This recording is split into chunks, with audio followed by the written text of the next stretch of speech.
നമസ്കാരം. നമുക്കെല്ലാവർക്കും ഒരുപാട് സുപരിചിതനാണ് ഫാദർ ഡേവിസ് ചെറുമേൽ. ഒരുപാട് പേർക്ക് താങ്ങും തണലുമാകുന്ന അച്ഛനെ നമുക്കെല്ലാവർക്കും അറിയാം. പക്ഷേ ഇന്ന് അച്ഛൻ്റെ ഉള്ളിലെ ഒരു കൃഷിക്കാരനെയാണ് ഞാൻ നിങ്ങളെ പരിചയപ്പെടുന്നത്.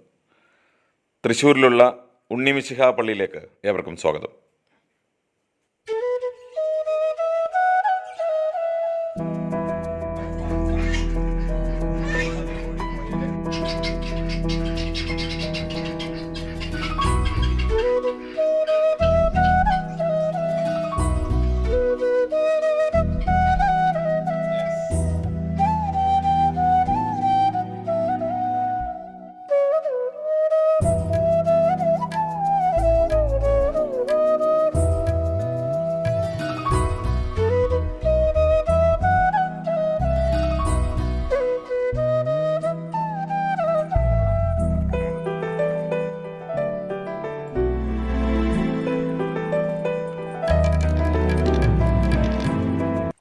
ഈ കൃഷി ചെയ്യുമ്പോൾ നമ്മൾ വളം വളരെ പ്രധാനപ്പെട്ടതാണ്.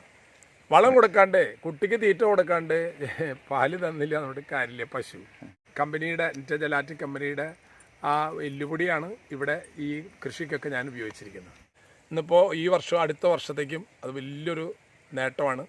തോട്ടത്തിലാണ് ഇവിടെ 4.5 ഏക്കർ സ്ഥലത്ത് മഞ്ഞൾ, ഇഞ്ചി, ചേന, കപ്പലണ്ടി, ചോളം, കൂർക്ക എല്ലാം നട്ടിരിക്കുകയാണ്.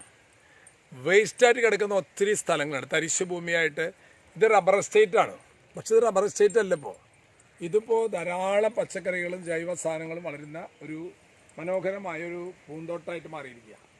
ജീവജാലങ്ങളുണ്ട്, മീനുണ്ട്, പട്ടിയുണ്ട്, വാത്തയുണ്ട്, ഗിനിയുണ്ട്, കോഴിയുണ്ട്, താറാവുണ്ട്, പ്രാവുണ്ട്, കാടയുണ്ട്, എല്ലാതരം അലങ്കാര മത്സ്യങ്ങളെല്ലാം ഉണ്ട്.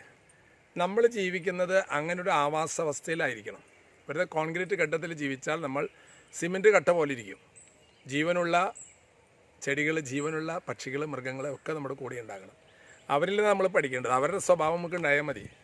നമ്മുടെ സ്വഭാവം ഇത്തിരി മോശമാണ്. അതുകൊണ്ട് ഇവരുടെ സ്വഭാവം നമുക്കുണ്ടാകുക. ആത്മാർത്ഥത എല്ലാം ശരിയാവും.